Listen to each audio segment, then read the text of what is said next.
We've gotten a lot of questions lately about real estate and what happens when you pass away in Michigan. So if you have questions surrounding your home or real estate, this video is for you. Most people simply assume that their house will automatically go to their kids when they pass. Sometimes that may work out, but not without planning. A lot of the time, it doesn't exactly go the way families expect. So today I want to walk through some of the most common questions that we get about homes, deeds, probate, possible family conflict, and hopefully I can share some real world stories along the way so you can see how actually this plays out and how to plan and prepare accordingly. So if you own a home in Michigan, a lot of people ask, well, what estate planning steps should I undertake? Well, first, no reason to panic. Everything can be planned to preserve your wishes. And this is typically simpler than what most people think, as long as you undertake to plan intentionally. Step one is first to look at how your home is currently owned and titled. Looking at the most recent recorded deed gives us a good picture of that. Not all the time it is what your trust or will says, but it's what the deed to your home actually states. We need to review this to figure out how to plan accordingly. And this is where a lot of the confusion begins. For example, recently we had a family come to us. Their mother had just passed. Mom had a trust and had a plan. And everything said it went to her children equally, which is very typical.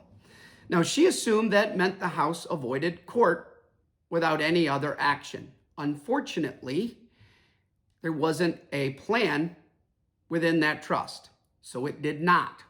Because no specific plan was undertaken to direct that house where to go upon her passing, her children still had to open up a probate estate in order to get the home into her trust. This process delayed considerably the sale of the home for almost a year and resulted in a fairly significant amount of additional expense that could have been avoided. At Abraham Law, we take a different approach. Our approach is much more comprehensive. We want to look at everything, especially with a home. The first thing we look at is how you own the home. What does your deed actually say?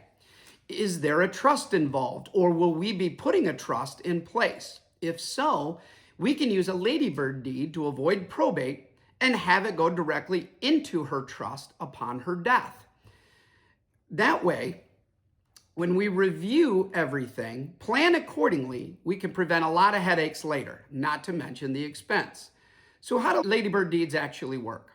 And how do they protect Michigan real property from probate and other potential pitfalls? Well, in Michigan, we're fortunate.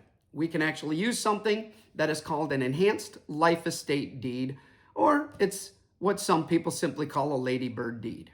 Here's the simple version. It is a unique deed that keeps your home in your name or yours and your spouse's name for the rest of your life.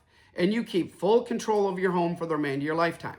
You can sell it, you can mortgage it, refinance it, gift it. You can do whatever you want with it, because for the remainder of your life, it's yours. But here's the beautiful thing about this type of deed. Automatically, when you pass away, there is unique language in this type of deed that is triggered, and it puts your home automatically into your trust, and this is the most important part, without the delay and expense or necessity of probate. Real life example of how convenient and powerful this deed can be. Again, another family came in recently to review when their dad we prepared an estate plan for him, comprehensive estate plan, which includes several documents, one of which included an enhanced life estate deed. And I want to say this was about 5 or 6 years ago, we did his original estate plan. So when he passed away and the kids came back to us for guidance on what to do next, they were expecting all sorts of issues and a long court process. But instead, what they found was everything was already in place and simple. We explained that all we had to do was simply record his death certificate, which would trigger the conveyance in his deed, and the property was transferred cleanly and immediately into his trust. There was no probate, no delay, no drama, no conflict, no transfer taxes, no inventory fees, no creditor claims, literally just right into his trust, so they immediately could secure the property and get it ready for sale. The right there is the power of planning ahead. That doesn't happen automatically. It doesn't happen by accident, and it doesn't happen unless you intentionally plan for it. If you have a home or any other real estate for that matter, and you would like to at least discuss how to plan for its transfer to those you love, don't hesitate. Just give us a call. We'll be happy to sit down and explain what your options are and help you actually put a plan in place, one that actually will carry out your wishes. That is why we're here. Give us a call today at 810-750